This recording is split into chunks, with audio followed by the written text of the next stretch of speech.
The anime starts off with a few people shocked to find a huge iceberg in the snowy biome. After spotting a lady encased inside the iceberg, their leader tells the whole team to contact the arcane court. But suddenly they hear a mysterious voice coming from inside the iceberg. This lady claimed herself to be a former god, who had overslept thousands of years ago, which resulted in her being stuck inside the iceberg. She then demands the people to bring her the best player of this era. The scene then shifts to a reporter on a helicopter, where he's overseeing various types of games that are being held at the moment. Everyone around the world are watching the gods' games. We are then introduced to our main character, Faye, a handsome boy with glasses as he carries his suitcase around the city. Everyone is watching the gods' games, and this time there are 3 being held at once, which is quite unusual. Although there are a lot of players attending the game, the number of winners are very scarce. Faye then enters a building where everyone is shocked to see him. The girl from Overflow then greets Faye while stating that it had been 6 months since he was last spotted. Turns out Faye had been absent for 6 whole months because he was searching for a specific person who taught him how to play games when he was younger. Mrs. Overflow then invites Faye to the 17th floor to discuss an important matter. In the elevator, Mrs. Overflow told Faye that there was someone that she'd like him to meet. Apparently, the girl she was referring to was the red-haired former god who was previously encased in the iceberg. Years ago, the former god was playing tag with some humans. She then proceeded to hide under the seafloor where she fell asleep for thousands of years, causing her to be stuck inside an iceberg. Luckily, our main character here is the best player of this era. Mrs. Overflow then tells Faye to watch over the former god as he was the perfect person for this job. Mrs. Overflow then explains that in the past, spiritual beings known as gods have descended to Earth, and to this date, the reason for their descent is still unknown. Mrs. Overflow wants Faye to figure out why this god is still on this Earth, as he possesses the power to not die. Upon entering the room, it is clear that this god really loves to play games. Faye spots a dice and rolls the dice while predicting its outcome even before it reaches the ground. This amazes Mrs. Overflow, who thought it was a lucky coincidence. Suddenly, God comes out of her room. But upon seeing her, Faye was instantly reminded of the person he was looking for. Mrs. Overflow then introduces Faye to the god Leolisha. She mentions that Faye was the first player to reach 3 wins in the gods' games, a feat never done before, which makes him the best player of this era. She then mentions that Faye will be assigned as her supervisor from now on. However, Faye is still in awe as the god in front of him is a perfect replica of the person who taught him when he was little. Mrs. Overflow then snaps him out of his daydream and leaves him in charge of supervising Leolisha. As Faye was about to introduce himself, Leolisha flies towards Faye, which startles him. Leolisha then proposes to play a game in order to introduce themselves. The name of the game is Self-Intro Memory, and it is a memory game where you match 2 of the same cards before being able to ask a question. Each card has a question on it, and when you match 2 of the same cards, your opponent has to answer the question truthfully.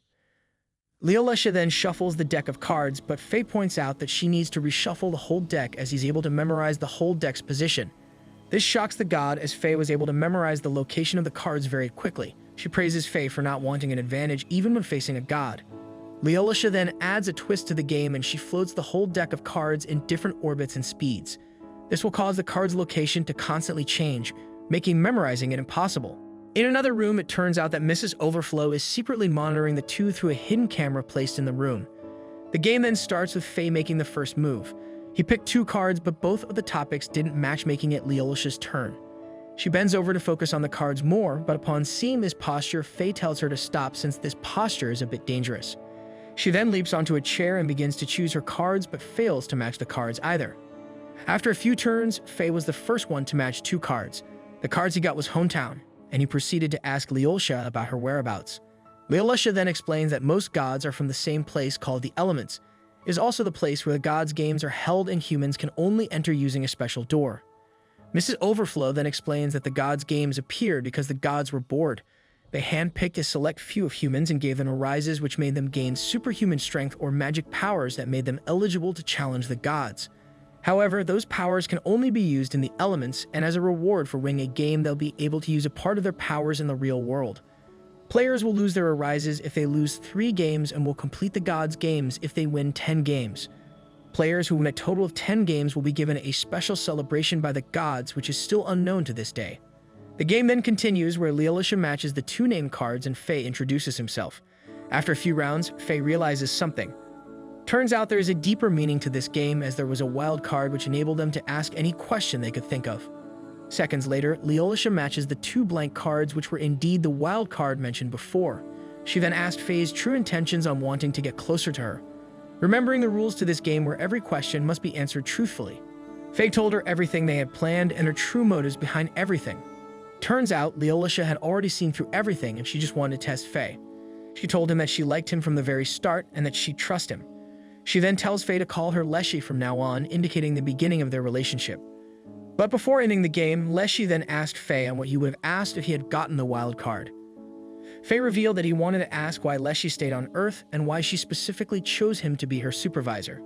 It's all because Faye was the only rookie who had gotten 3 wins in such a short period of time after his debut, which has never been done before. She then mentions that she wants to clear the gods' games with Faye as she's no longer a god herself.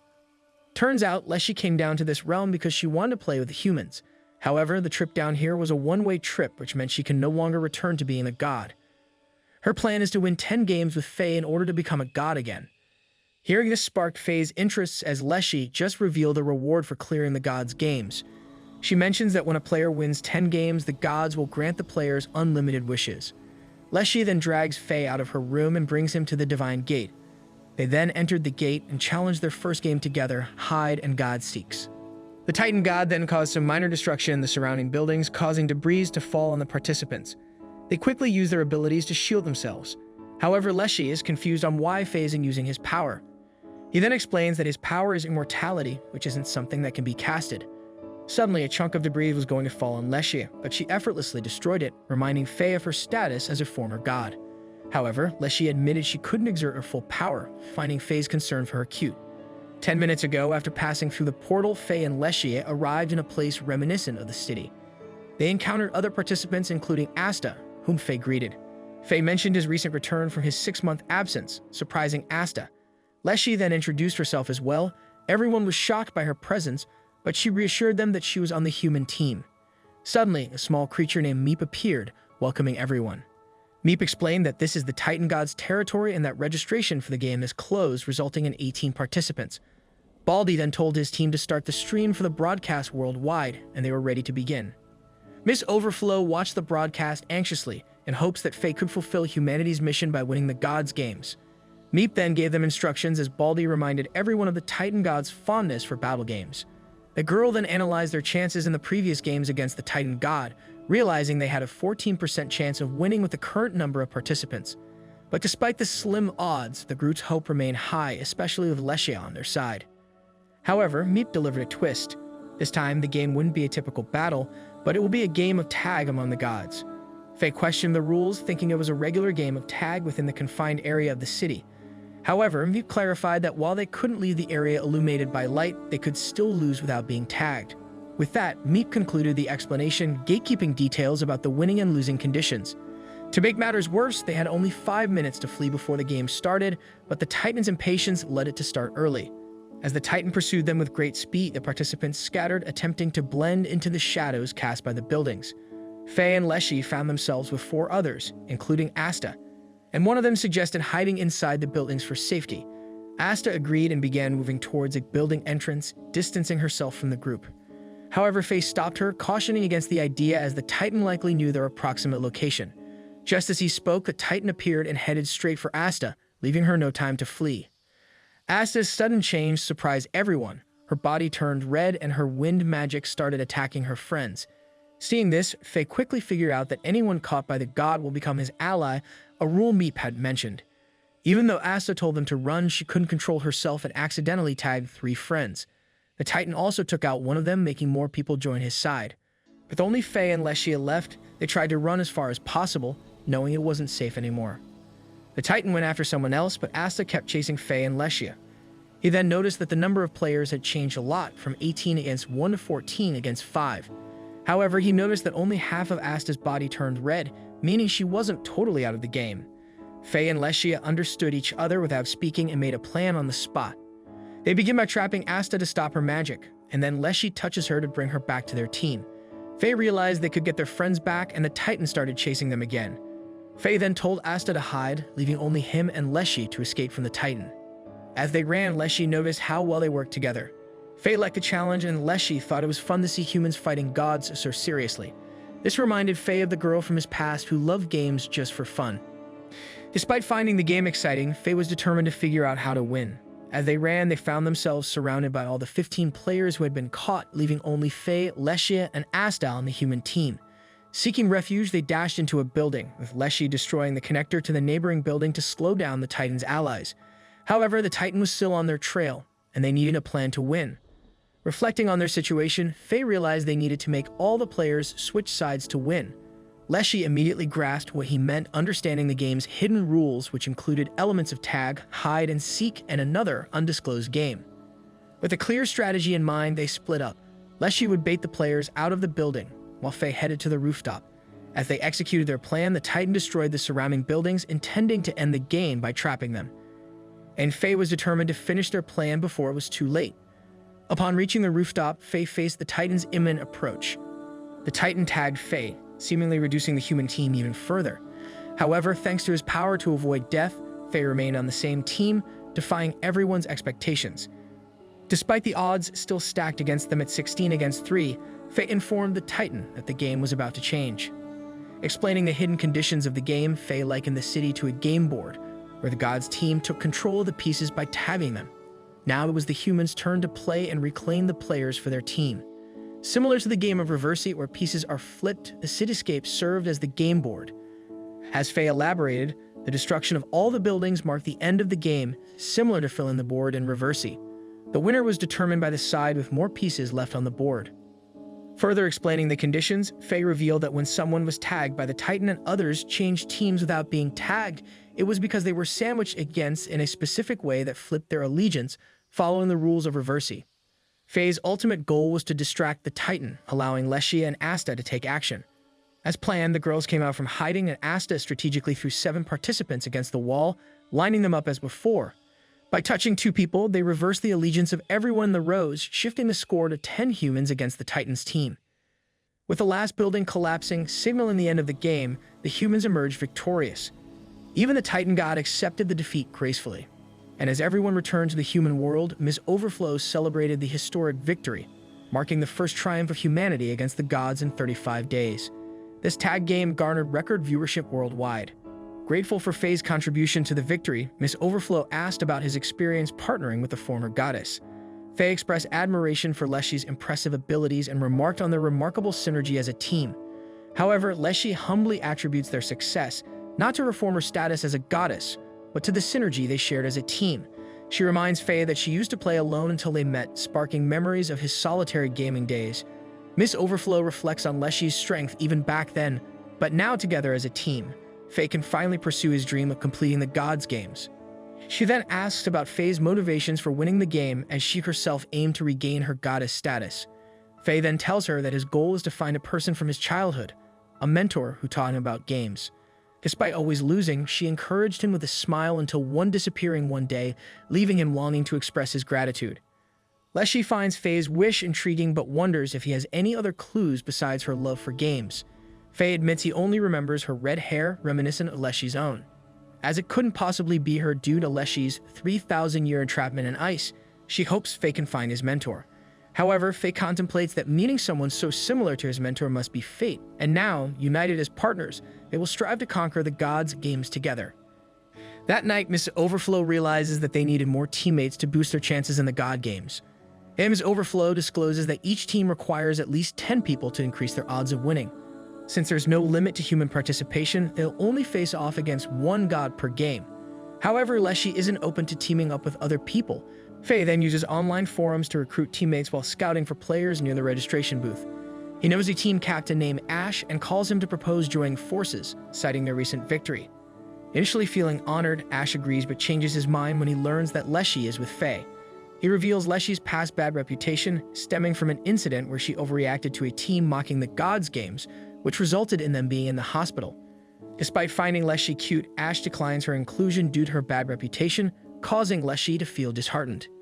Disappointed but still determined, Faye seeks another team and finds one with a skilled game analyst, offering valuable strategic support. Faye reaches out to a team captain named Yuki, proposing to join their team. Initially excited, Yuki abruptly hangs up when she learns Leshy is with Faye. Confused, Faye questions Leshy about Yuki's reaction, prompting her to reveal a past incident where she accidentally injured Yuki during a practice match. Leshy insists she meant no harm and attempted to apologize, but Faye senses her unease and accuses her of lying. Leshy then recalls the incident, explaining her lack of control at the time. Despite feeling disheartened by the rejection, Leshy expresses her genuine curiosity about humans, hoping to interact with them positively. Realizing they may struggle to find vacant spots on existing teams, Faye suggests forming their own team. They set out to recruit members, prioritizing individuals with valuable skills. They then spotted a girl named Pearl who possesses teleportation abilities. This impresses Faye, and he considers inviting her to join their team. However, Pearl surprises them by expressing her desire to resign as an apostle. Leshy, however, is unwilling to let her give up so easily and proceeds to burn Pearl's resignation letter. As Pearl becomes flustered, they try to convince her that they want her on their team. Faye sweetens the deal by offering to treat her to a parfait if she listens to their proposal. Overjoyed, Pearl quickly agrees to hear them out and introduces herself, mentioning her mixed record of 1 win and 1 loss. This puzzled Faye even more since she tried to retire after just 1 loss. Faye then reaches out to Pearl, questioning her decision to retire. Turns out Pearl blames herself for her team's loss in the last game. During the game, their task was to protect the leader, but she accidentally swapped places with the team captain while being pursued, resulting in their defeat. Despite possessing the ability to teleport and swap places with others, Pearl feels that she isn't competent and believes her power isn't useful because of its limitations. Leshy tries to convince Pearl that it's okay to make mistakes and invites her to join her team, believing in a supportive environment where errors are embraced as part of the learning process. However, Pearl is determined to retire, teleporting away before they can persuade her even further. Leshy then suggests letting her go, but Faye proposes on investigating further, unwilling to let Pearl's fear decide her future. They decide to visit Pearl's dorm only to find it unlocked and empty. Initially, they thought that she had already moved out. However, Faye accidentally spots Pearl almost in her peak form, which surprises both Faye and Leshy. However, the situation takes a troubling turn as she becomes fixated on Pearl's huge missiles, prompting her to jump at Pearl in an attempt to steal it from her. Pearl then explains that she's been using portals to access her room, hence why she didn't remember to lock her door. She shares with Faye that she became an apostle last year and has always admired him, feeling not competent enough as his teammate due to his exceptional abilities. As they talk, Faye notices gifts in Pearl's room which was intended for her former teammates. Seeing this, Leshy then lectures her, asserting that games should be enjoyed and not filled with blame. Faye then encourages Pearl to seek redemption and proposes that the 3 of them join her old team for the next game, believing in her potential. Despite Pearl's hesitation, Faye urges her to give one last try, assuring her that he won't stop her from leaving after the game ends. Moved by Faye's passion and encouragement, Pearl decides to follow his advice and join her old team for the next game. As they prepare, Ms. Overflow secretly reveals that she bent the rules to make this possible, putting pressure on them to succeed and make it up to her. Despite her nerves, Faye reassures Pearl that this is her chance for redemption. Together, they enter the gate, only to find themselves falling from the sky. Suddenly, Shenlong appears before them, recognized by Faye as the undefeated god of despair, Ouroboros. Instead of fear, Faye is actually filled with excitement about challenging the god. He realizes they need a solution to survive the fall and suggests using Pearl's powers. However, Pearl's power has a limit of 30 meters. They then use Leshy's ability to slow their descent and manage to land safely. Meeting with Pearl's former group, Faye seeks information exchange. But Oven, the captain of the Inferno team, reveals that 4 apostles have already been eliminated. 3 didn't survive the initial fall, and the 4th was caught by creatures known as Leviathans, which wait for fallen humans in order to devour them. The grim reality of the game worries some participants, as losing would make them lose their apostle status. Despite the challenges, Oven motivates his team, reminding them of the global broadcast of the game. However, Faye notices a sense of giving up among the players, doubting the possibility of winning against Ouroboros. However, his excitement surges when he learns about the game's objective, which is to make Ouroboros say a certain word.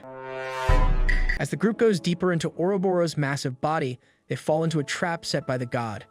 The Meep then reveals that they will be trapped until they discover the forbidden word which they have already mentioned before. Despite numerous attempts, they struggle to remember every word spoken during the match.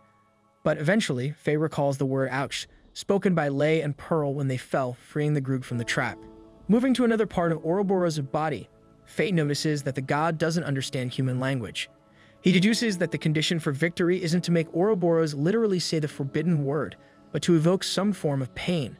However, their attempts to inflict damage were useless. Desperate, Leshy unleashes her full goddess strength, creating a powerful gust of wind. The impact causes some participants to be swept away and eliminated by the Leviathans, causing more fear to the players. Upon witnessing the aftermath of her actions, Leshy quickly apologizes to the group. Captain Oven quickly accepts her apology as he's reminded of her status as a foreign god. However, they soon realize that their attacks didn't appear to cause any pain to Ouroboros. Just as they're grappling with this revelation, Neep suddenly remembers a forgotten secret rule, explaining that a specific action will trigger an event, allowing the second secret rule to be performed momentarily. As tension mounts, Pearl notices that the Leviathans are trailing the group, sparking fear within her. Seeking comfort, she runs to Faye, but he gently reminds her of their purpose, which was to showcase her potential to the Inferno team. Encouraging her to face her fears, Faye urges Pearl to stay strong and demonstrate her capabilities. Realizing the gravity of the situation, Pearl agrees to make an effort and promises to stay focused. Together, they search for Ouroboros' weak point and eventually find a scale on its tail that stands out from the rest. Excited by the discovery, Pearl becomes absorbed in the idea of exploiting the weak point, ignoring Faye's concerns about assuming things without proper evidence. However, Faye recognizes the need to conduct a test and instructs Pearl to attack the weak point cautiously. Pearl draws Captain Oven's attention and strikes Ouroboros' tail, causing it to light up in response. However, she fails to retreat as instructed, prompting Leshy to intervene just in time to shield them from the attacks launched by Ouroboros' tail. However, the swift counterattack eliminates several players and nearby Leviathans. Realizing the danger caused by their actions, Oven scolds Pearl for her recklessness. She tries to apologize to the group, explaining that she only wanted to be helpful. However, Faye reassures her, emphasizing that he would have punched it either way. He assures Pearl that even if he had been eliminated during the attempt, he wouldn't blame her. Faye believes that Ouroboros' tail wasn't intended to act as a trap, as a god as strong as it wouldn't be satisfied with only a few eliminations. He suggests that there must be a way to achieve victory, possibly linked to the first secret rule mentioned by Meep. But despite Oven's disagreement, Faye argues that Ouroboros could have eliminated far more participants if it had truly intended to. Leshy acknowledges the suspicious nature of the attack, noting that hundreds of lights missed their target. Oven then questions Faye's next steps, to which Faye responds that they need to uncover the second secret rule of the game. Although uncertain about its nature, Faye points out that they have the luxury of time as there's no time limit in the match. As Faye calmly analyzes the situation, Team Inferno grows increasingly impatient, thinking about forfeiting the game, which is usually allowed without penalty in matches against Ouroboros. The discussion turns tense when Oven reminds the team of the consequences of forfeiting, particularly due to Pearl's mistake in a previous game they played together 6 months ago. This causes her teammates to direct their anger towards Pearl, who feels guilty and ashamed. Leshy, angered by the group's mistreatment of Pearl, initially threatens to send them back to the real world herself, but quickly regains her composure. She clarifies that her anger stems not from their argument with Pearl, but is caused by everyone's anger directed to each other even when they're currently participating in this fun game. As tensions escalate within the group, they find it odd that Leshy seems to be enjoying the chaotic situation. However, Leshy points out that Faye is the one who's more immersed into the game. He continues to reflect on the events, especially on Pearl's activation of the first secret rule. Deciding to activate the rule again, Faye warns of potential casualties but urges the others to keep watching the match via transmission, promising a victory next time. He instructs Leshy to strike Ouroboros' tail with all her might, resulting in a massive eruption of lights that eliminates all players except Faye, Pearl, and Leshy, who shielded the other two from the counterattack. The sudden reaction of the Leviathans to Ouroboros' irritation makes Pearl question their nature, realizing that the game never specified their role. Discovering that they can use the Leviathans, Faye takes Pearl onto one while Leshy joins another. They found out that by attacking Ouroboros' tail and provoking a counterattack, they can control the Leviathans for a limited time. In this moment of revelation, Meep appears, elated that someone has finally reached the final stage of the game with the final task of making Ouroboros feel pain and say the forbidden word. Leshy recognizes the need to discover Ouroboros' true weak point, and Faye deduces that it must be on the underside of its body, as they hadn't found anything anywhere above. Eventually, they locate Ouroboros' eyes, confirming them as the true weak point. However, they encounter a defense system as they approach, with one eye launching attacks as they get close to the other. Faye notices the Leviathan's eyes blinking, signaling the end of their control of the creatures. With quick thinking, Faye whispers something to Pearl, and she prepares to act at the right moment. Leshy quickly springs into action, while Faye draws Ouroboros' attention away, allowing Leshy to strike one of its eyes, cracking it. However, the other eye counterattacks, causing Leshy to fall, though this was part of the plan. As Faye moves in to deliver the final blow, Captain Oven and his team watch the match's transmission, doubting Faye's ability to act in time. Yet moments before the other eye launches its attack, Faye orders Pearl to teleport him to safety, causing the attack to hit the other eye, which was already weakened by Leshy's earlier strike, resulting in its shattering. As Ouroboros screams in pain, cheers erupt from those watching the transmission. They realize that despite being eliminated, victory was given to the entire group. Captain Oven acknowledges that Pearl has redeemed herself in this game. As the game concludes, Ouroboros appears in her human form, acknowledging her defeat. She presents Faye with a special reward for defeating him for the first time, a fragment of her eye known as a god's crown. This crown allows its bearer to challenge Ouroboros anytime they choose to. Ouroboros also promises to make the next game 100 times more difficult and challenges the trio to participate again. The scene then shifts to a girl named Nell Reckless who awakens from a startling dream about a game. She then finds the TV still on, broadcasting Faye's victorious match against Ouroboros. Inspired by Faye's playing style, Nell decides to dedicate her life to following him. On the other hand, Leshy expresses her frustration to Miss Overflow upon learning that they won't be able to participate in their branch's games despite recruiting Pearl to join their team. Miss Overflow explains that there is a huge waiting list of players due to Faye and Leshy's unprecedented victory against Ouroboros, which inspired many apostles to participate. However, our addicted goddess is determined to not give up on participating and decides to forcefully steal the divine gate. This made Faye share his concerns with Miss Overflow about Leshy's potential troublemaking if deprived of games, which Miss Overflow agrees to and suggests that the group participate in the World Games Tour Championship instead, which led them to embark on a train trip to the city of the Sacred Springs, Malra, to compete in the championship. During the journey, Pearl reflects on retired players who use their arises to protect the city and advance the outside world. They also remember Miss Overflow's explanation that the World Games Championship invites athletes from around the globe. The defeat of Ouroboros resulted in numerous requests for Faye, Leshy, and Pearl to participate, as apostles who triumph over unbeatable gods are hailed as heroes. After the Miss Overflow explains everything to the team, Pearl uses a dart game to decide which city they should go to. She feels honored to be in charge of deciding this, and her dart ends up hitting the city of the Springs' sacred source, Malra. After a long journey, the trio arrives at the location, and Leshy is excited to explore the game stores and discover which games are famous there. However, Faye reminds them that they should first visit the Malra branch. At that moment, Pearl notices a girl holding a welcome sign for Faye's team, which surprises them. They find it suspicious that she was a complete stranger, but seemed to be looking for them everywhere. When Nell notices Faye and the girls looking at her, she approaches them with great excitement, prompting the trio to flee. However, Nell's arise gives her absurd speed, allowing her to easily catch up with them. Impressed by Nell's superhuman physical strength, Faye asks whether she's an apostle. Nell then introduces herself and explains that she's a former player from the city of Malra who watched his match against Ouroboros and decided to be his follower, even willing to do anything for him. This confession embarrasses Faye even more, and he seeks support from Leshy and Pearl to get out of the situation. However, the two quickly judge him, thinking that Faye has some interest in the unknown girl. Nell begs Faye again to allow her to be his subordinate, but he takes advantage of the distraction to run away with the girls. Nell notices the trio fleeing and runs to catch up with them, forgetting to check the street before crossing. When she realizes her mistake, she sees a moving car heading straight towards her. In order to avoid being hit, she uses her power to kick the car away, successfully saving herself but putting the driver's life in danger. Worried that she may have caused an accident, Nell checks on the driver, allowing Faye and his team to reach the Malra branch without being followed. Upon arrival, Faye notices the statue of the water spirit Undyne. However, the people around quickly recognize him as the apostle who defeated Ouroboros. Suddenly, a tall man appears behind Pearl, startling her. She runs to ask for help from the local guard, thinking the man is a pervert, but he soon introduces himself as Bale, the manager of the Malra branch of the Arcane Court. Bale takes the team up the stairs of the building to his office on the 8th floor, refusing to take the elevator due to it being a healthy option. On the way, Bale explains that the main event of the World Games Championship will be in 3 days, during which the gods play. For the event, they rented the city sports stadium and sold 10,000 tickets. Bale also mentions that the next day there will be a friendly match, and he would like the 3 of them to participate because several players want to compete with a former goddess in Faye, known as the best rookie in recent years. Faye agrees to participate, and Pearl is swayed by the popularity of their group, thinking that she must also be becoming famous for participating in defeating Ouroboros.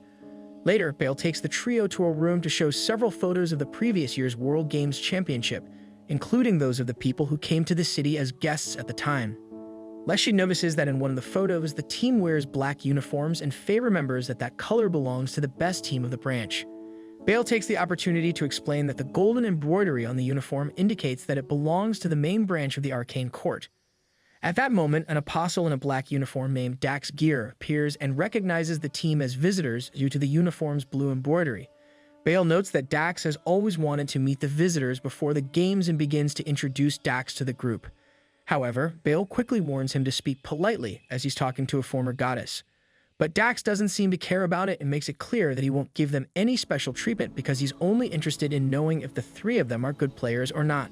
Leshy is happy to meet an apostle who only has eyes for games, and Pearl notices that Dax wears a black uniform. The manager then explains that he is a newcomer who joined the branch a year ago and assembled his team much faster than anyone else in the world. Besides winning against a god in his first match, he also mentions that so far Dax has won 3 games and lost 1, becoming the current representative of the Mara branch. Impressed, Pearl comments that the guy is a prodigy just like Faye, which Dax agrees, stating that the 2 players were destined to meet. He also praises Faye's victory against the Titan and Ouroboros and invites him to join his team named Tempest Cruiser. Dax explains that he is gathering talented players from around the world because he intends to form the strongest team in history and completely dominate the game of the gods, with Faye being the missing piece. However, Faye thanks him for the invitation and compliments but clarifies that he came to the city only to participate in the World Games Championship. Dax accepts his refusal and leaves, although it seems he will not give up on getting what he wants. Later, Faye talks to his team and explains that he has been thinking about what kind of game they will participate in, and in his research, he accidentally came across information about Nell. Faye reveals that Nell retired a month ago with 3 wins and 3 losses, which wasn't really a good record. But from what he saw, she was a good player because she could easily follow the captain's orders well and cared about supporting her teammates. However, in a game called God's Statue, where 3 players were needed to press a button, the group used the 4th participant as bait to attract the attention of the god. But when that participant was disqualified, they all panicked upon seeing that the god went into full surveillance, and the captain ended up surrendering without even trying to find another solution. With most giving up, Nell lost the game, even though she begged her team not to give up victories so easily, as they could very well have tried to win with just 3 players. With this game, Nell acquired 3 losses and was forced to retire. Faye comments that he was curious about the match, and Pearl observes that Nell was the opposite of her because she had a defeat due to her own mistake, and was choosing to retire of her own free will. Unlike Nell, who acquired a defeat because of her team and was forced into retirement even though she probably wanted to continue participating in the God Games. Faye agrees that Pearl may be right and regrets running away from Nell before she could explain her situation better. At that moment, the doorbell rings and Pearl goes to answer, thinking it's the manager Bale. However, upon opening the door, she discovers Nell pretending to be a room service employee. Nell tries to maintain her disguise, but everyone recognizes her by her voice and hair color. This caused her to run away before Faye could explain that he wanted to talk to her. But after stopping running, Nell herself wondered why she fled like that. Suddenly, Dax appears and says that doing something so pathetic doesn't suit her. He then continues by saying that they both entered the branch as colleagues 2 years ago, but unlike her, he survived. Dax then points out about what sets them apart, which was just simply their teammates. Despite her amazing abilities, she was unlucky with her allies and was forced to retire. The trio prepares to play, excited to participate in a championship at a venue as grand as the sports stadium. Before they go, Nell shows up to warn them about their opponents, who will be Dax's team. Even for someone like Faye, it won't be an easy match because Dax's game sense is undeniable. Nonetheless, she tells them that she'll be cheering for the 3 in the audience, and they must win no matter what. This surprises the trio as they learned that Nell came there just to tell them that she'll be cheering for them, which made them happy nonetheless. Then the team heads to the stadium where a huge crowd awaits. Dax greets them and makes it clear that he came there to be the winner and is not willing to be humiliated.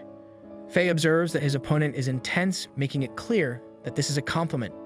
Dax explains that his way of acting depends on his opponent, and to make it a fair match, a random game will be selected from the thousands installed at the venue.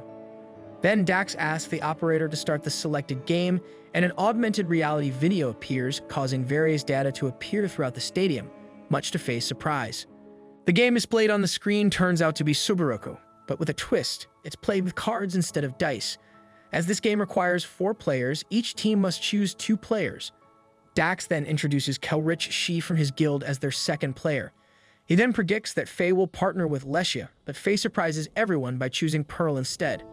Leshy wishes them luck and moves to the spectator's seat to cheer for them. With that, the game begins, accompanied by the host explaining the rules. The objective is simple: reach the finish line first or eliminate opponents by depleting their life points with traps and magic cards. The game offers 4 classes: Wizard, Healer, Traveler, and Trapper. Before selecting their classes, each player receives 5 magic cards at random, divided into attack, recovery, and special cards, totaling 72 different cards to aid in victory. However, Faye receives a secret card exclusive to the Healer class, while Pearl gets a rare card usable when low on life points and cards. With a surplus of recovery cards, they base their role choices on their hands. Faye opts for the Traveler class, followed by Pearl choosing the Healer class. However, the opposing team both chooses the Wizard class, emphasizing offense. In this game, there's a twist. Players are given 6 different cards to determine their movement. Additionally, there are 3 types of squares. Golden squares grant 2 magic cards, silver squares grant 1 magic card, and red squares deal 7 damage to players. However, if 2 players land on the same square, they cannot draw any cards. Faye chooses the 6th card and Pearl chooses the 4th, but since both Faye and Dax chose to land on the same square, neither can draw cards. Dax realizes that Faye is attempting to prevent him from drawing cards and proceeds with his turn. He uses the Wizard class secret card, creating a barrier that doubles damage to opponents but affects all players. Pearl then takes her turn next, drawing 1 card before ending her turn. Kelrich, however, lands on a golden square and casts an offensive spell, Twin Bolt. The spell deals 1 damage initially, but due to her Wizard class dealing an additional damage and the barrier's effect, both Faye and Pearl receive 4 damage. As their health dwindled rapidly, Pearl felt the weight of worry settling in, but Faye remained steadfast, assuring her they could endure the attacks. Courage then deployed another barrier card and concluded her turn. With the start of the second round, Pearl unleashed her signature spell, Pearl Fire, naming it after herself. However, Dax countered with his own creation, Dax Thunder, resulting in an icy attack that reduced Pearl's health to 8. Responding to Dax's assault, Kelrich unleashed another devastating magic card, further depleting Pearl's health to just 1 point. In a desperate move, Pearl activated a card that negated 9 points of damage, leveraging her class perks. But Dax swiftly nullified any recovery magic with another card, rendering Pearl's attempt futile. Faye, however, reacted swiftly, using a card to nullify the damage and counterattacking Dax with a light sword, dealing 5 damage. He then played another card, sacrificing 1 from his hand to heal them both for 3 health points. Following suit, Pearl utilized another card to heal herself once more. As the third round began, Dax's unexpected move to the red square surprised everyone, inflicting 7 damage upon himself. Pearl then continued by erecting a barrier, nullifying all magic effects around her, while Faye opted for the golden square to draw 2 cards. Kelrich, brimming with confidence, initiated her turn with a devastating Mega Flame, breaking through Pearl's barrier. Following this, she played a card forcing all players to draw until they had 4 cards each. Before concluding her turn, Kelrich cast a timed magic set to activate in the next round. Upon landing on the red square, Dax's true strategy came to light. He aimed to reverse the trap's damage onto Pearl using a specific card. Faye, however, reacted quickly and countered with his own card. But to his surprise, Dax had already anticipated this move and sealed all of Faye's movements for the round. Kelrich then unveiled her earlier casted magic, which dealt damage based on the number of cards drawn by each player, leaving Pearl at 0 health. But Pearl activated a unique card triggered when her health hit 0, granting her an additional turn, albeit with 20 damage at the end of her turn. Capitalizing on her extra turn, Pearl launched a lightning bolt at Dax, reducing him to 1 health. She followed up with another Pearl Fire, which was countered by Dax's healing card. Kelrich then intervened with her own healing card, which was then promptly countered by Pearl's card, dealing damage equal to the number of cards she had played. However, Dax had already anticipated their moves and prepared a counter. He activated a card that redirected the damage dealt to him onto Kelrich, ensuring his survival. Thinking they had emerged victorious, Dax let out a triumphant laugh. Just as the tension reached its peak, Pearl unveiled her trump card, the rare card she had mentioned earlier. With this card, she retrieved the secret card that Faye had discarded earlier in the second round. This secret card transferred the 20 damage she was supposed to receive from her last dance card back to Dax, sealing their victory in today's game. As the match concluded, Dax's laughter echoed, declaring Faye as his destined rival and marking the beginning of their intertwined fates. This declaration puzzled Faye, who found Dax's behavior erratic. Nonetheless, he praised Pearl for her incredible performance. Pearl, however, couldn't help but question the opponent's seemingly heightened excitement despite their loss. After the match, Leshy went around the city to shop for rare games, proudly flashing her platinum credit card to the shop owners, knowing it had unlimited usage. She instructed the owners to ship all the games to their office in ruin. However, Faye quickly discovered her actions and gave her a little pep talk, reminding her that the card belonged to Miss Overflow, who had specifically told them not to overuse it. Leshy listened to Faye's warning but cheekily said she would finish her spree after buying out a few more stores. Once her shopping was done, they regrouped with Pearl, who had bought a lot of food as a self-reward for their victory in the previous day's game. Suddenly, a group of girls approached Leshy asking for a picture and her autograph. Leshy, who was often avoided in their hometown due to her dangerous reputation, was surprised by the attention. Pearl also noted that if people didn't know how dangerous Leshy was, they would find her cute. Faye was even more shocked when fans started approaching him, forming a long line for his autograph. He was in awe, having never received this kind of treatment, even in his hometown. Seeing the two crowded with fans, Pearl hoped she would also be acknowledged as she had participated in the game yesterday. However, to her dismay, no one approached her, leaving her feeling sad and hungry. Overwhelmed by the fan meeting, Faye mentioned it had been 6 months since he last signed anything. Hearing this, Leshy playfully asked for his autograph, attributing it to experiencing human culture. Faye, taken aback, asked for her autograph pad, which Leshy didn't have. She then told Faye to sign the back of her ribbon, wanting her autograph to be special and unique. The flustered Faye then agreed to her request and signed her ribbon. However, as he finishes, Leshy then mentions that she would treasure his autograph, making Faye blush even more. Suddenly, Pearl came back and questioned the two, mentioning that they were standing awfully close to each other.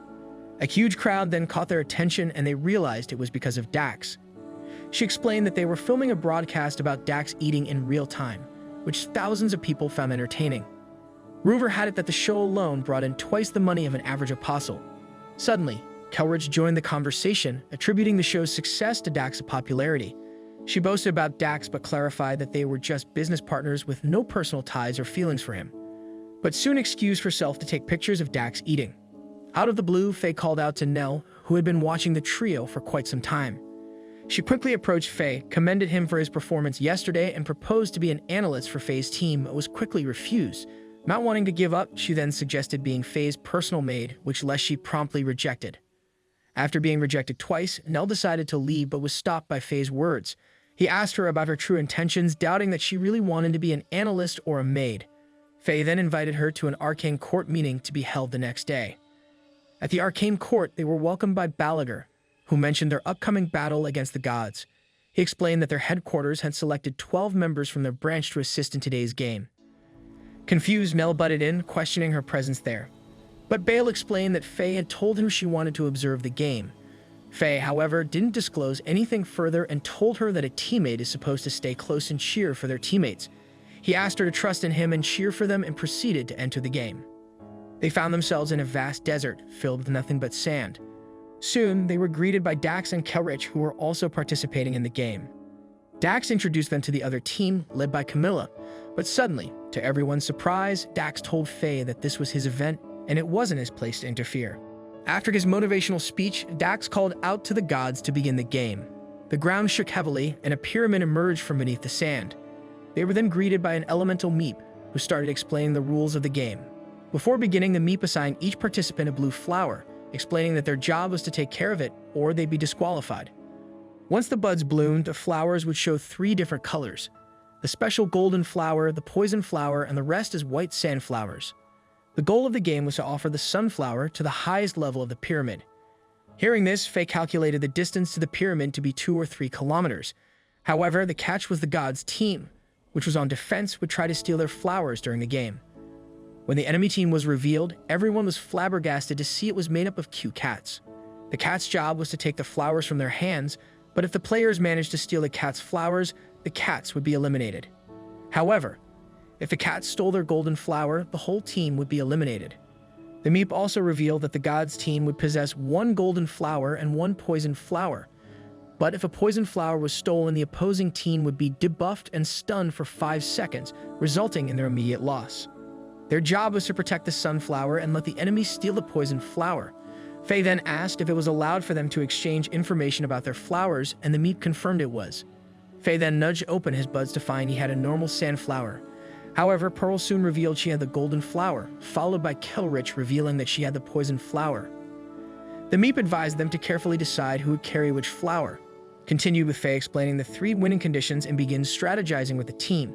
Essentially, this game was a race across the desert with enormous cats trying to impede their progress. Initially, Faye intended to leave the sunflower with Leshia, but they realized it would be too obvious. So Leshia suggested that her holding the poison flower would be a better idea. They then sought a candidate for the sunflower, asking for players with superhuman arises, shocked to learn that Kelrich was also one. Faye asked the Meep whether trading flowers was allowed and was informed that it was possible. However, the catch was that throughout the game, they must always be in possession of one flower. If they were not, they would be immediately disqualified. However, a player could sacrifice themselves by throwing their own flower to another teammate. Suddenly, Dax approached Faye, who was lost in thought, and told him that he must be the one to decide the roles. As it turned out, he had lost a bet, and this time he would focus solely on supporting his one and only rival. Camilla then provided Faye with the other players' data for him to analyze. He then instructed everyone to give him their flowers to shuffle and assign to each of them. After assigning everyone their flowers, Faye explained his strategy.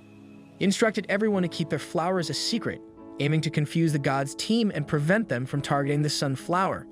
He asked everyone to trust in his strategy, thus beginning the game. The Meep then introduced the god they were facing, who descended from the sky and landed on top of the pyramid. Using telepathy, the god introduced himself as Mathma II and summoned a flower of his own. This led them to speculate that the flower in his hand would be opposing team's sunflower. As the game commenced, both Faye and Leshia revealed that they were the flower carriers. His led others to speculate that both the poison and golden flowers were distributed between the two of them.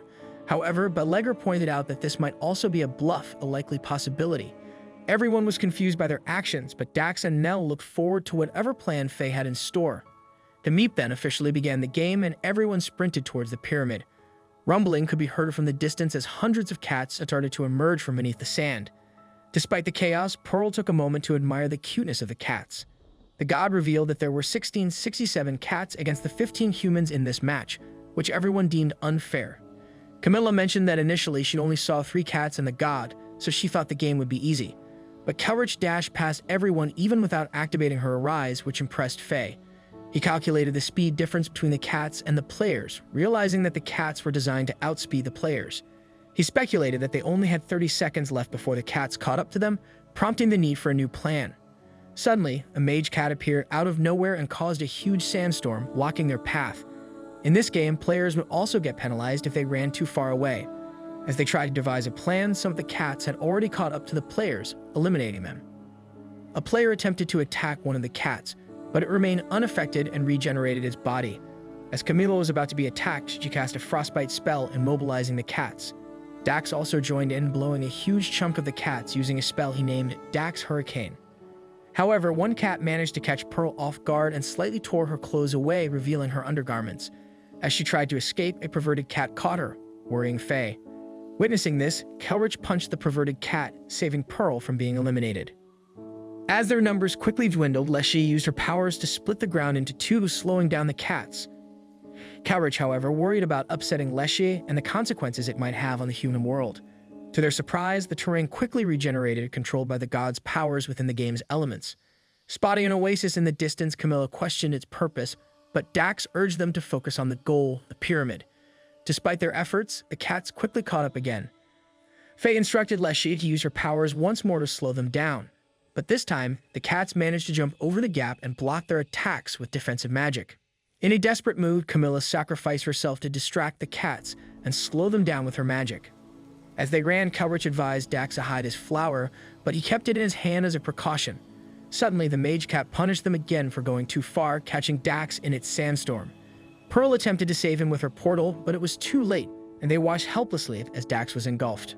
Enraged by Dax's fate, Kelrich decided to stall the cats, joined by Leshia, who revealed she didn't actually have the golden flower. They split into 2 teams, one aiming for the goal while the other stalled the cats. In the real world, Camilla apologized to Balagar, who commended their performance and asked about the golden flower. She speculated that Faye should be the one with the gold flower, as they were headed for the pyramid.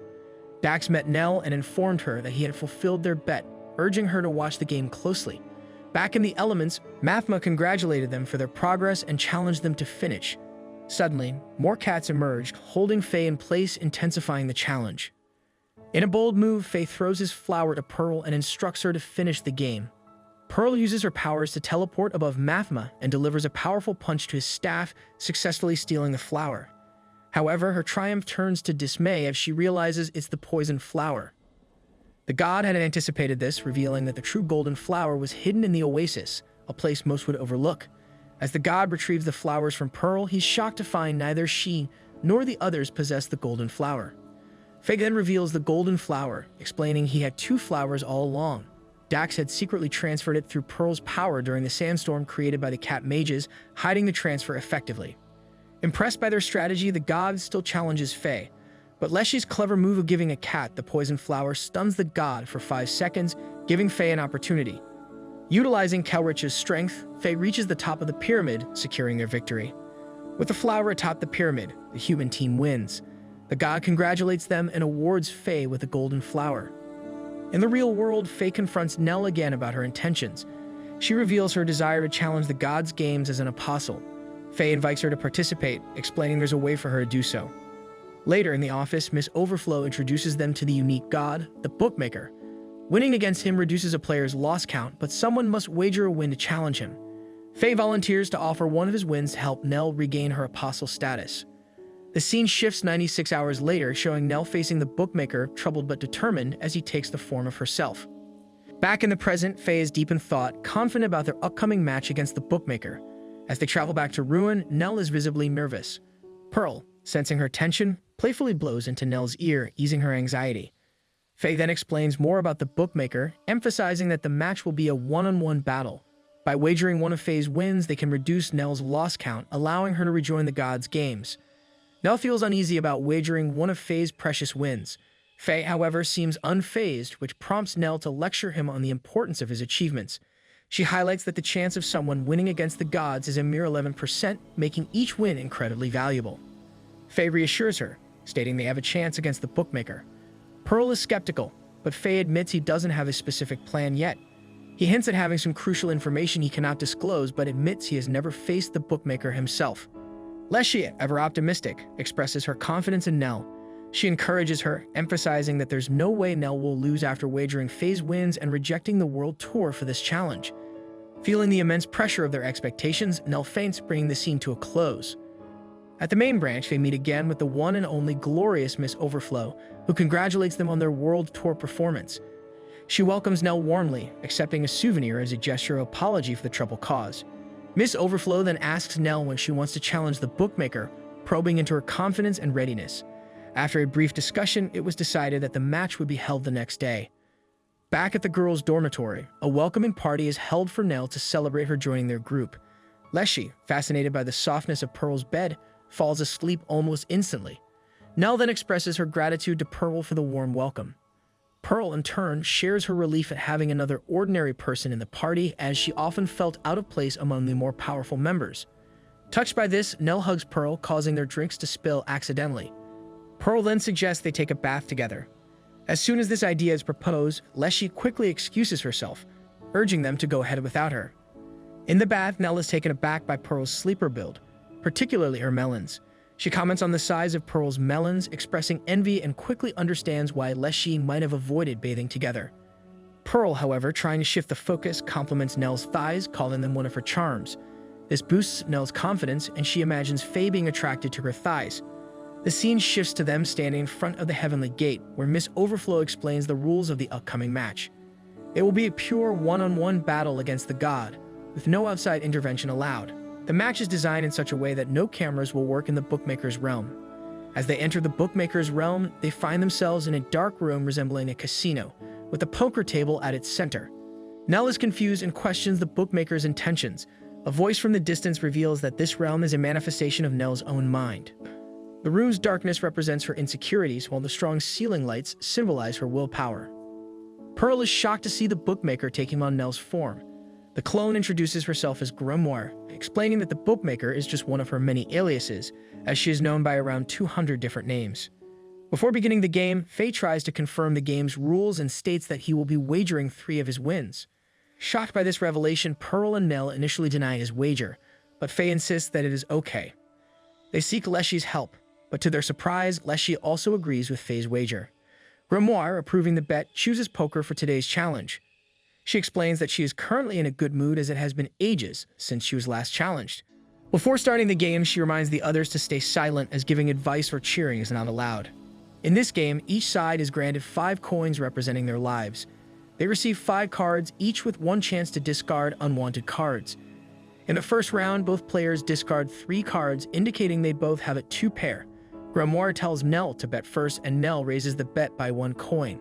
To everyone's surprise, Grimoire goes all in. Trying to uncover her intentions, Nell deduces that this isn't a bluff, as the god wouldn't risk ending the game in the first round. Reluctantly, she folds, saving herself from an instant loss but leaving her with 3 coins going into the second round. In the second round, Nell receives a weak hand and decides to discard 4 cards. Grimoire, however, discards only 1, making Nell second-guess herself. Nell raises the bet, but Grimoire quickly matches it. This makes Nell think Grimoire has a better hand, causing her to fold once again. It is then revealed that Grimoire was bluffing and Nell could have won back her coins had she matched the bet. Suddenly, the god mentioned the reason for Nell's loss is because she had no intentions to win. From the start, Nell only intended on not wasting Faye's wins, while not having the intentions to win. She warns her that she won't be able to win if she does not risk anything. Entering the third round, Nell is left with 1 coin left and decides to discard 1 card, leaving the outcome of the match to the final card she draws. As she draws the last card, she is in disbelief as this was not the outcome she had wished for. Grimoire soon reveals her hand and ends the game at 3-0 sweep. In denial of the outcome, Nell passes out in front of everyone. The god, disappointed by her lack of strength, takes 3 of Faye's wins and tells them to go home. However, Faye suddenly told Grimoire that all this has been going according to his plan. He continues by challenging the bookmaker into another game, wagering 3 more of his wins. Faye thanks Nell for her hard work and tells her that she has been supporting him all this time. Accepting the challenge, the god alters the room once again, revealing her game of choice. Grimoire's rung shifts again, taking on the guise of the god's casino, a testament to the complexity of Faye's mind. In her true form, unable to mirror Faye's appearance or arise, Grimoire lays out the rules for their challenge. She declares that she will cheat in each game using a single method, and Faye's task is to discern the method used. Leshy, filled with confidence, laughs and reassures the group to trust Faye. The first game is a simple coin flip. Grimoire explains the process. Nell, as the first dealer, flips the coin twice, once before and once after Faye chooses a side. Despite Faye's analytical efforts, he fails to detect the cheat, and the coin lands opposite his choice, resulting in his loss. Faye reassures Nell that it's not her fault and urges Grimoire to move on to the next game, aware of their limited time. The second game is poker, with Leshy acting as the dealer. She shows them the new cards, shuffles, and deals 5 cards each. Faye receives a 2 pair with an ace, a solid hand. Grimoire, wishing him luck, asks about his hand. In a surprising move, Faye decides to switch his entire hand, relying on luck to reveal the cheat. Grimoire then reveals her hand, a straight flush, shocking Faye as he is unable to detect any signs of cheating during the game. He suspects manipulation of objects through the god's power, but it doesn't account for the improbable straight flush. Faye and the group proceed to the third game, Old Maid, with Pearl as the final dealer. Her nervousness causes her to fumble the cards, but she eventually distributes them, leaving Faye with 1 more card than Grimoire. During the game, Grimoire takes the joker from Faye's hand and shuffles her own cards. Faye manages to match a pair, leaving him with 3 cards and a 66.6% chance of winning. However, when he chooses a card, he is shocked to receive the joker, losing the match. With the game seemingly over, Grimoire asks Faye for his answer regarding her cheating method. Faye, however, challenges her to one final game of Old Maid, claiming he'll win this time. Fast forward to the end stages of this game, and to Grimoire's surprise, Faye successfully avoids drawing the joker, which had been affected by her cheat. Faye reveals that the cheat Grimoire used in all the games involved his friends. He explains that the god manipulated the cards using Pearl's powers, but only when the joker was in her hand. In the last match, Faye avoided creating this condition, thus outsmarting the god.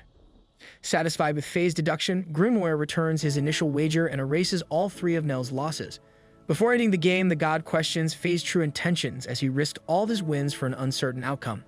Faye explains that he calculated everything from the start, wanting everyone to finish the god's game together. Grimoire thanks Faye for the match and wishes them luck in clearing the god's game, teleporting them back to the human realm. Back at the office, everyone celebrates their victory against Grimoire and welcomes Nell to their party. As they prepare to report to Mrs. Overflow, they are informed of a significant problem in the god's game. Mrs. Overflow explains that 200 players were forcibly assembled in a huge labyrinth and must complete it to return. It has been 57 hours since the game started, and none of the players have returned. The labyrinth includes a respawn system, which is part of the reason for the players being stuck. She then reveals that their team has been chosen as part of the rescue operation. Nell questions the nature of the game, as it seems like the gods are granting the humans a guaranteed win. But the only catch to this game was that it was incredibly hard and everyone was forced to clear it before being able to return. Before entering the game, Mrs. Overflow informs them of their two goals, which was to complete the game and rescue everyone trapped inside. She apologizes for troubling after facing the bookmaker and wishes them the best of luck. As they entered the game, they were met with two difficulty choices. Leshy and Faye obviously picked the hardest mode, followed by Pearl and Nell choosing the easy mode. Panicking as her teammates chose the hardest mode, Pearl questions Faye's actions. However, in his usual calm demeanor, he assures Pearl that there might be a secret in their victory in the hard mode, causing him to choose it over the easy mode. Before the game begins, a number is displayed on the top of their heads and they are soon teleported into the labyrinth. However, they soon found the labyrinth to be a cozy and relaxing place with lots of fruit trees. Agreeing to take a break, they decided to rest under a tree where suddenly Pearl is attacked by an apple she was about to pick. As she is respawned back to the game, the team becomes more determined to beat this difficult game. Back in the bookmaker's elements, she ponders on how long it'll take before another human challenges her. However, Ouroboros suddenly breaks into her element and questions the presence of Faye's team. As they delve deeper into the labyrinth, everyone starts to get a hang of the mechanics inside the game. Pearl boasts about her newfound ability to dodge the apples, but Faye reminds her that it took a lot of deaths for her to adapt. As Pearl encourages everyone to resume their adventure, she gets backshot by an apple, bringing her back to the spawn point. After some time in the game, they come across a deep sinkhole, causing them to pause. Leshy tries to analyze the sinkhole, but Faye believes it is merely there to shake their mentality, and they decide to press on, ignoring the sinkhole. Soon, they arrive at the main building of the labyrinth, where they are congratulated for completing the tutorial. Amip then welcomes them to the divine labyrinth of Rushamare and explains the rules of the game. Their goal is to defeat the final boss located at the end of the labyrinth, which is filled with monsters. However, the labyrinth also contains items that help players conquer it. Meep explains that they can combine two items to make another item and that each player can carry only two items at a time. When a player dies, everyone respawns at the starting point, losing everything they've acquired and resetting the dungeon completely. As they conquer the labyrinth, the number on their heads will gradually increase. Faye also questions Meep on how to return to their world, and Meep explains that they must clear the final boss, acquire the saved items, and only then will they be able to return to the human world. Before starting the main labyrinth, Meep shares a legend about the god who created the labyrinth. Once upon a time, there was a god who loved building labyrinths, but no one managed to conquer her labyrinth, and the god died of boredom, ending the story. After telling them everything they needed to know, Meep welcomes them to the divine labyrinth of Rushamare, and the game begins. Inside the labyrinth, they encounter some hairy creatures that Pearl labels as puffs. However, the puffs suddenly leap onto their bodies, but to their surprise, they do no damage and instead leave some materials. Using two pieces of wood dropped by the puffs, Pearl crafts a wooden shield, increasing the number on her head. As they venture deeper into the labyrinth, they spot a seemingly rare golden puff and assume it will drop a rare item. Pearl tries to approach the golden puff, but it suddenly grows larger and wipes them out with a fire attack, bringing them back to the entrance. There they are greeted with the same dialogue from the Meep, and Leshy mentions feeling weaker inside the labyrinth, attributing it to the difficulty they chose. They decide to attempt the labyrinth once more, strategizing a plan to defeat the golden puff. This time, Nell has an idea and tells the others to stay back. As the golden puff attacks with its fire magic, Nell uses her moment reversal to deflect the attack back to the golden puff. Upon its defeat, the golden puff drops a key item that can be used to advance to the next room. However, as Nell leads the way, she's eliminated by a burning apple, sending them all back to the start yet again. Realizing that everything in the dungeon resets upon their elimination, Faye concludes that they must avoid even a single mistake to clear the dungeon. He encourages the team, telling them that every failure is a learning experience and to enjoy the game. Back in the labyrinth, the team experiments with the crafting system and creates various useful items. As they advance, Faye suddenly hears human footsteps and stops everyone. He is shocked to find his senior's team also trying to clear the dungeon and decides to form an alliance with them. As they share knowledge, Faye's senior mentions finding one half of a key. Seeing this, Nell quickly gives them the other half obtained from the golden puff. The senior combines the two halves, creating a key for the execution site. Using the items gathered from the labyrinth, they check for traps in the execution room and find it safe. However, they soon feel something is off and discover breathing coming from an area of the dungeon. Faye deduces that the lack of detection might be because the boss is currently sleeping and decides to use their items to awaken it. As Faye and Leslie use their items, a rain of light descends from the sky, eliminating everyone in the room. During their second attempt, they craft a magic reflection shield to counter the attack, but to their surprise, it doesn't work and eliminates everyone once again. After many failed attempts, Faye asks if Nell can reflect the attack using her moment reversal. However, she can only reflect 1% of the magic. As they run out of ideas, Faye notices something strange from the death messages they receive. He soon deduces that something other than the players must prevent the meteorite attacks and decides to use the umbrella they crafted earlier.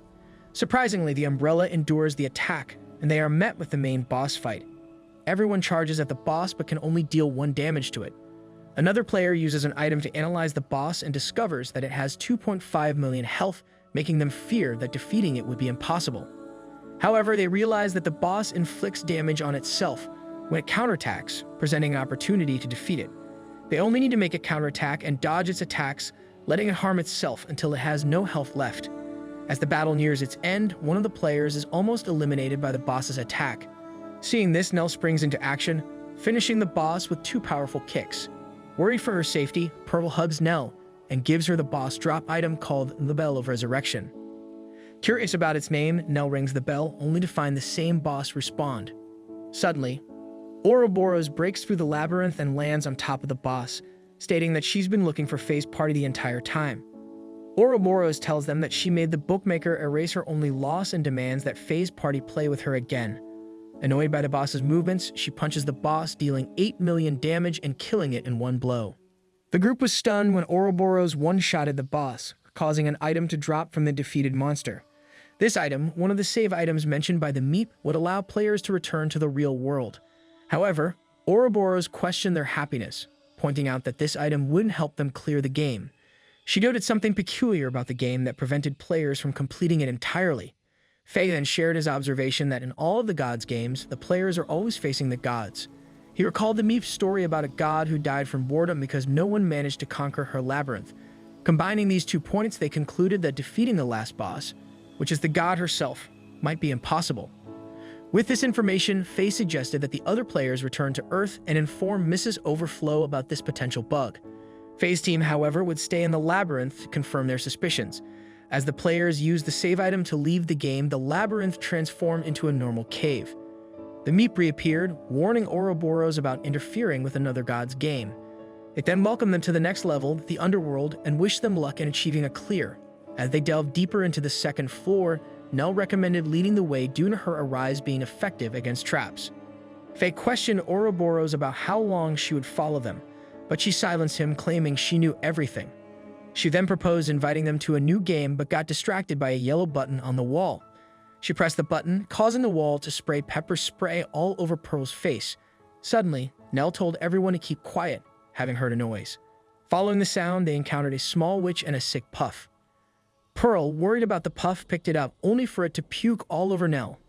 They soon found the treasure room of the dungeon, guarded by Angel Pizza Pudding. The Guardian offered to grant them 1 wish. After some deliberation, the group decided they wanted the keys to the door. However, Angel Pizza Pudding noticed their filth and banished them with purification magic. They discovered that this happened because of the pepper spray and vomit, which the angel deemed filthy. Faye then questioned why Ouroboros was also respawned with them and realized she was now considered a teammate, which made her happy. During her second try, Nell suddenly heard a waterfall somewhere in the labyrinth and decided to approach it. They soon encountered the beautiful waterfall, which had a chest hidden behind it. Thinking it was the key to the room, they were shocked to find bathing suits inside the chest. Thinking the room was just for fun, they left it alone and continued their advance. Not long after, they encountered a hallway filled with apple paintings. Learning from her past mistakes, Pearl told them to stay away from the hall. However, a rotten apple suddenly broke the window and hit her in the back. To their surprise, the apple did not eliminate Pearl, so they continued to the treasure room once again. There, the angel asked about their wish again. When they told him, he found them filthy once more and banished them to the last respawn point. Enraged, Pearl and the team treaded the labyrinth carefully and reached the treasure room once again. Despite avoiding all traps, the angel still labeled them as filthy due to their past encounters. Coming back to the respawn point again, they tried to figure out a plan to complete this level. Suddenly, the girls struck with an idea and told Faye to wait in front of the treasure room. They then attempted to approach the angel for the last time. To Faye's surprise, the angel opened the door for them. He questioned the trick to get past the angel, and the girls explained that the key to the puzzle was their smell. Pearl explained that the smell from previous encounters caused the angel to label them as filthy. She remembered the bathing suits they encountered earlier. They cleaned themselves in a waterfall but got too distracted, taking longer than expected.